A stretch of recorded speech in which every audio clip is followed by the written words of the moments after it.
ვინაიდან ურთიერთგამომრიცხავი იყო განცხადებები. დიახ. უბრალოდ ეხლა ჩავერთეთ, ამიტომ რომ ვიცოდე რაზე მეკითხებით, მარნეულთან დაკავშირებით. მარნეულთან რა თქმა უნდა, მარნეულთან დაკავშირებით გვაქვს ჩვენ პირველი შეკითხვა, რა თქმა უნდა. დიახ.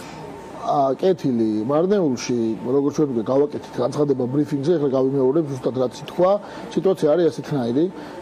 დილიდან მოყოლებული ქართული ოცნების კანდიდატი დადიოდა იმ უბნებზე, როგორც ჩანს, სადაც ძალიან ეშინია რომ წააგებს და შემდეგ რამდენიმე საათის წინ ეზილაჯლოში ამ კონკრეტულ უბანზე მივიდნენ კუთმაგარი ბიჭები, რომელიც ხოლმე მარტო აქ არ ხდება, სხვაგანაც ხდება, იმათაც გეტყვით ცოტა ხანში და მოაწყოს ის, რაც თქვენ კარგად ნახეთ.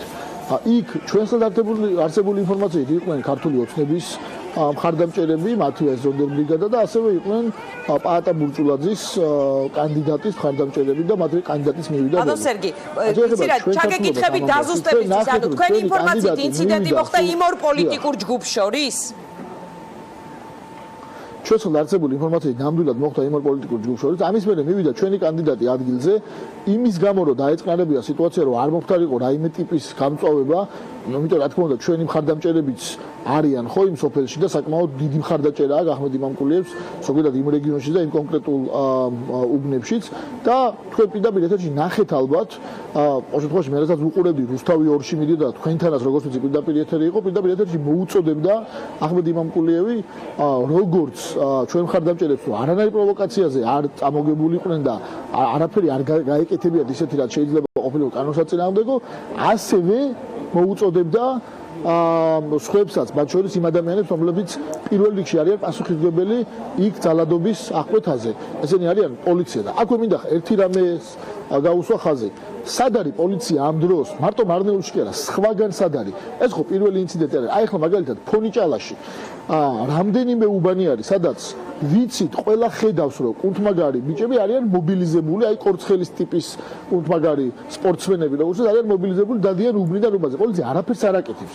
იგივე სიტუაცია გვაქვს ამ წუთში წყნეთში. ანუ ეს არის ყველა ნიშანი იმისა, რომ რაღაც აგონია, ისტერიკა აქვს ამ წუთში ხელისუფლებას და ესეთნაირად ცდილობს რომ გავიდეს პონზე და არაფერი არ გამოუვა. ეს არის სერგი, მთელი დღის განმავლობაში ძალიან მშვიდად მიდიოდა სიტუაცია, ყველანი ამბობდნენ, ლიდერები აკეთებდნენ განცხადებას, რომ სიმშვიდე არის ოცნების წარმომადგენლები სცენასაც კი ამონტაჟებდნენ და მათი მხარდამჭერები სოციალურ ქსელში მაგალითად აქტიურობდნენ, რომ ეს ჩვენი გამარჯვების დღეა.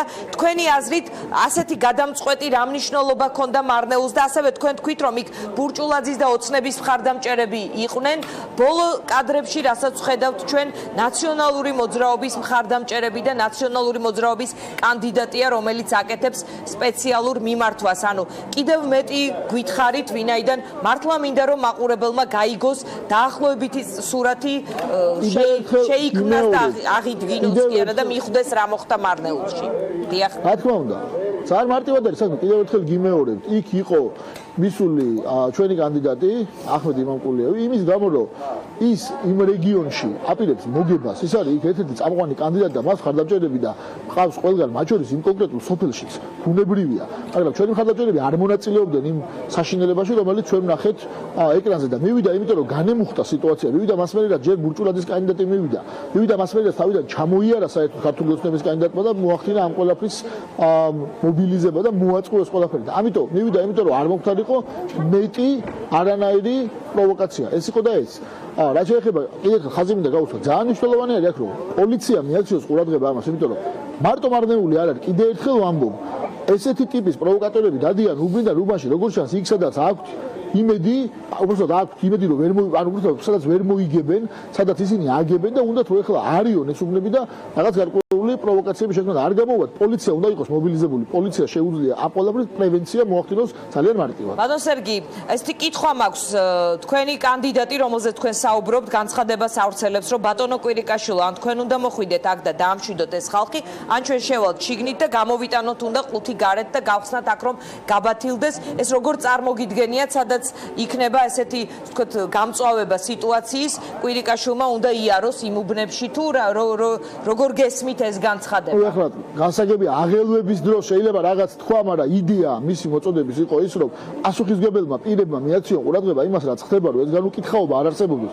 მესმის რომ ეშინიათ წაგების და რაღაც არეულობას იმიტომ აწყობენ, რომ ეს რაღაც აგონიური ფონი აქვს, მაგრამ მოწოდება ამას ისახავდა მიზნად, რომ ვინც არის პასუხისმგებელი, როგორც პოლიტიკური, ისე ძალოვან უწყებებზე, რომ ამისი პრევენცია მოახდინოს. ეს იყო აზრი იმ მიმართვის, რომელიც იქადა. კიდე ერთხელ ეხლა აქედან ვაკეთებ მეც მიმართოს, რომ სხვა უბნებზეც არის საშიშროება ესეთი რაღაცა მოხდეს. ამიტომ მოუწოდებ ყველას ჩვენმა კანდიდატებმა და ჩვენმა მხარდაჭერებმა იციან, რომ არანაირი პროვოცირება არ უნდა მოხდეს. პირიქით, ჩვენი მთელი ამოცანა არის, რომ ყველაფერი იყოს შვიდად და წყნარად დასრულდეს. 1 საათი დარჩა სულ და პასუხისმგებლობა არის ხელისუფლებაზე, რომ მათ მოახდინონ ძალოვანი სტრუქტურების მობილიზება, რომ აღარ მოხდეს მეტი გამწვავება. გასაგებია, ბატონ სერგი, მე უნდა დაგემშვიდობოთ, იმიტომ რომ როგორც ვიცი, თქვენი შტაბის ხელმძღვანელი აპირებს სპეციალური ბრიფინგის გამართვას. ჩვენ ამ ბრიფინგს აუცილებლად ჩავრთავთ პირდაპირ ეთერში, მანამდე კი ყავს სტუმარი ჩვენ სტუდიაში უკვე. ეს არის ვასილ მაღლაფერიძე. ბატონ ვასილ, გამარჯობა.